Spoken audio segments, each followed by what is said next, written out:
What's going on, y'all? It's Miss Harris, and I am back with your weekly math minutes. Now, today is a little bittersweet because this is the last math minutes of this year because we will be starting EOCs next week. So we're going to talk about geometry this time.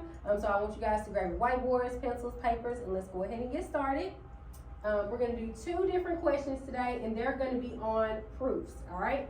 So the main thing that I want you guys to focus on is knowing what your symbols mean. And then from there, once you know what the symbols mean, you can correctly pick which reason is going to complete each proof. All right, so I'm going to give you 30 seconds to try these, and then we're going to check over it together and see how we do. All right, here we go.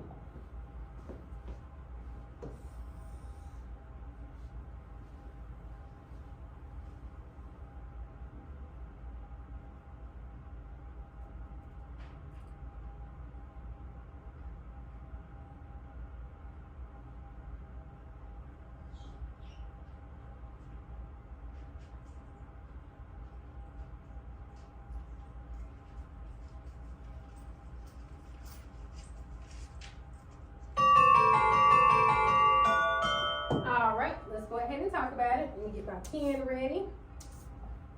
Okay. All right, All right, so what I need for you guys to realize is that we have a lot of different symbols here for geometry, and I'm going to explain those as we go through each step. But please understand that step 2 or statement 2 is where we are going to try and give the reason as to why this proof is the way that it is, okay? Now, in step 1 or statement 1, it says triangle RST is congruent. So I'm going to circle that and write down that means congruent. Okay, triangle RST is congruent or equal to triangle PTS. All right, and that is our given statement. All right, then the next one says angle, this is an angle right here. Angle 1 is congruent, once again, to angle 4. That is what we are trying to figure out. All right, now what they also gave us in step 3 is that angle 7 is congruent to angle 2. So these two are the same because they are corresponding, so they're in the same spot, just on different lines. And then for step 4 or statement 4, we have angle 4, and then angle 7 and angle 3 are all going to add to give you 180 because they form a straight line. So if you look, 3, 4, and 7 all come together to make that 180 or supplementary line. All right. And then statement 5 says 1, 2, and 3 make 180 because of substitution. Now, if you notice, 1, 2, and 3 are all interior angles that make up this triangle. And we all know that triangles on the inside are going to add up to equal 180 degrees. So now that you know what each and every single symbol is, now it's going to help you figure out, well, on statement 2, why are angle 1 and angle 4 going to be congruent? Well, if you look, angle 1 and angle 4, there's nothing really to substitute here because the only thing we know is that we are given that these two triangles are the same. All right, or they're congruent. So I know that A is not going to work because there's nothing to substitute just yet. Now for B, it says that 1 and 4 will be corresponding. All right, now 1 and 4 are on different lines, but they're not in the same spot. So they can't be corresponding, so that one's not going to work. C says that 1 and 4 would be vertical angles, and you know that vertical angles have to be across from each other. Well, 1 and 4 look like they're across from each other, but it would actually have to be something like this. I would need to see 1 right here and 4 right here. And since I don't have that kind of visual, I know that C is not going to be correct either. So just by process of elimination, my answer has to be D. And if you look, both 1 and 4 are inside my transversal and they're on opposite sides of the line. So they actually are alternate interior angles. Okay? So the answer to this one is D. So hopefully you guys got that one right. And so now we're going to go ahead and try the second one, okay? Here we go. Alright, so once again, I'm going to give you another 30 seconds to try this one. So please make sure you're looking at both triangles, U, Y, Z, and U, V, W. Okay? Make sure you remember that this little equal sign with a little squiggly on top is congruent. These represent angles, and these represent lines. And then we'll talk about C in just a minute. Alright? 30 seconds on the clock. Here we go.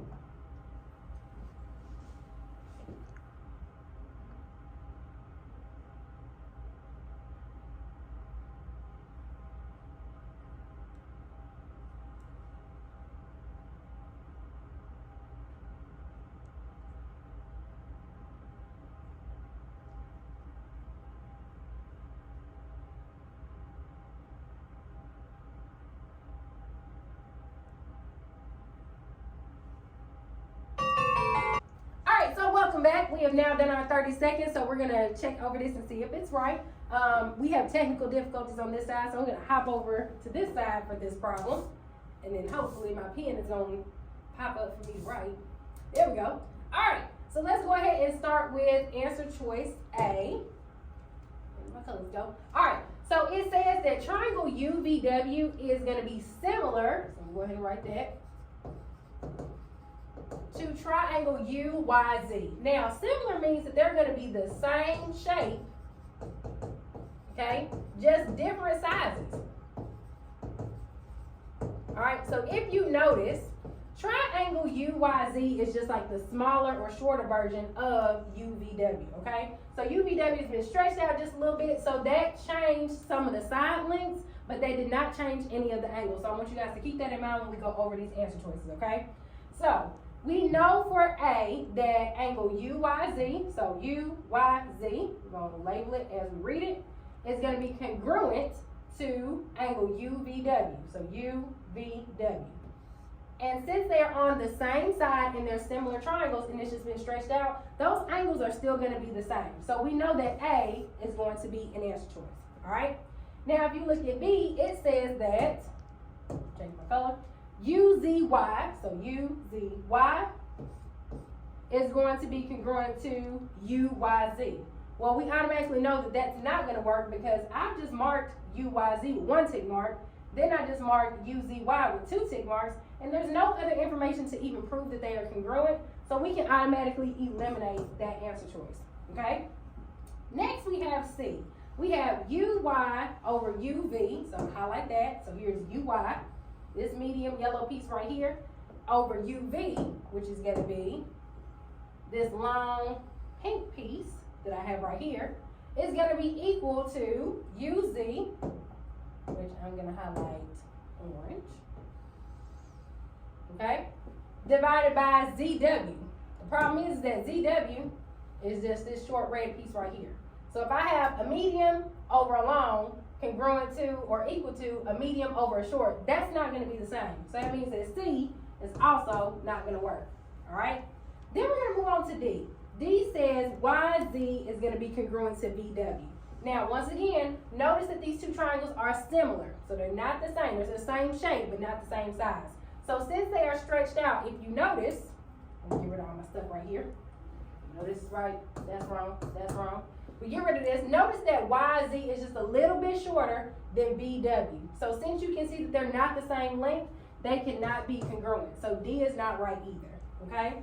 Then last but not least, you can look at E, which says line YZ, this line right here, and line BW, this line right here, are parallel. And parallel lines never touch. If I extend both of these lines on forever and ever and ever, okay, they're never going to touch. So we safely know that E is also going to be an answer choice, okay? So that is your math minutes for today. Like I said, this is the last math minutes for this year, and I am so sorry that it has to end this way. But ELCs are coming up next week, and you guys are going to do great. If you guys need extra help, make sure you guys come and see your teachers during Wolverine time. Make sure you guys check out the quizzes, and our top 3 winners are going to win that $5 El Cafe voucher. I'm trying to think if there's anything else I need to say, but I think that is it. So until next time, which is probably going to be next year, I'll just see you guys in the hallways. You guys have a great day and enjoy the rest of your school year. Bye.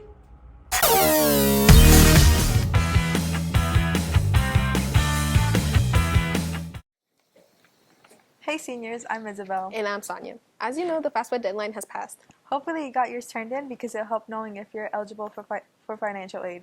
The FAFSA plays an important role for the Tennessee Promise Scholarship. For this scholarship, it provides Tennessee high school graduates the opportunity to attend community college and technical college free of tuition and mandatory fees.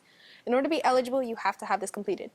If you attended the TN Promise meeting back in January and had completed the FAFSA, all you have left to do is your 8 hours. And if you already have those 8 hours completed, you can go ahead and submit them at tnachieves.org. Good news! If you went to that meeting, you have completed 1 out of the 8 hours you're required to do.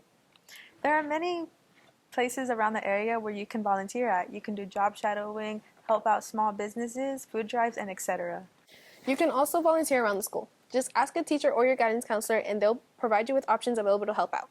For those of you who are library, teacher, or office help workers, you can use your time there as community service hours. Because sometimes it's difficult to find where to volunteer, we have provided you with the QR code to scan. In this link, you'll find a list of resources to volunteer as well as the form to submit your community service hours. Any hours of community service you completed after November 1st of 2022 will be eligible for submissions. Have all your hours completed and submitted by July 5th of this year. That's all we have for you today. Thank you, seniors. We'll see you next time.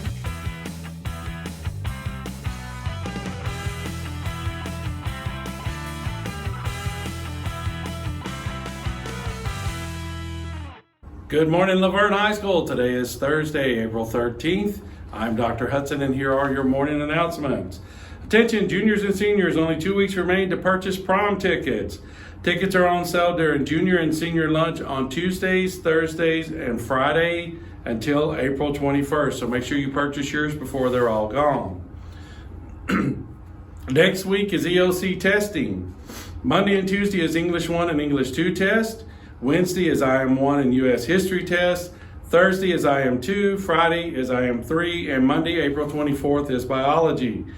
You can use your school-issued laptop for EOC testing. You will need to charge your laptop each night and bring your school-issued laptop with you to your testing location. You will need to make sure the TestNav app is working. A video with instructions to ensure the TestNav app on your school-issued laptop is working can be found on the Laverne High School website. Your attendance and focus next week is very important, so make sure you're here and make sure you're focused on those EOC testing. Speaking of which, it is EOC testing time. It's that time of the year we've been waiting for. I'm excited. I know you're excited. I know you're going to do great. We're all proud of you. You've had a great year, and we're going to finish this strong. Now, a couple of notes to pass along. Ladies and gentlemen, if you are in the hallways, you must have a pass. Also, if you are from O&V Hall, there is absolutely no reason why you should be in A, B, C, D, or E Hall with a restroom pass or any pass. Same thing on the other side. If you're in A, B, C, D Hall, there is no reason why you should be in O&V Hall. Those are going to be monitored and those situations will be addressed. Teachers, please refer to the email that Coach Jones sent out. It's got more directions in that. Dress code issues.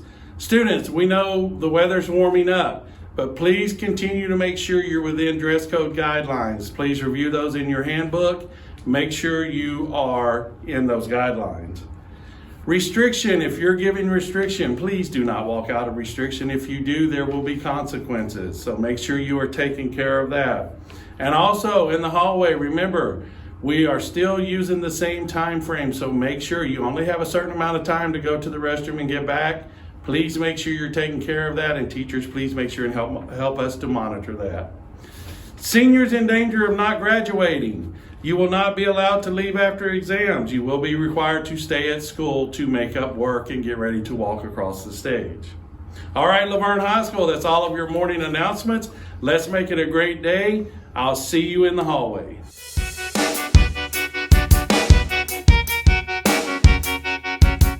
At least one school day before your scheduled test, you will need to log in on your device to the school network and perform an app check using the TestNav application. Let's look at that process. Step 1, open the TestNav application. It is on your student desktop. Step 2, you will select the state of Tennessee from the list of states on the right.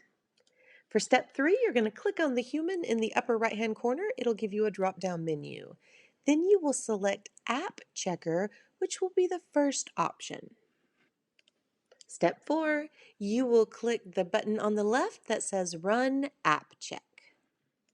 For step 5, you're going to make sure that you pass the test. You should have 2 green check marks for Kiosk Mode Passed and Connectivity to Test Nav Passed.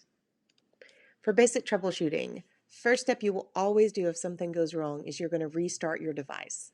Log it back in and then relaunch that app checker. All right, here are your final reminders. Complete your Test Nav app checker at least 1 day before your scheduled test.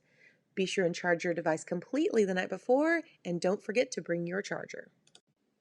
We want you to do great on your test and not have any worries, so every testing room will have plenty of backup devices if you run into any problems.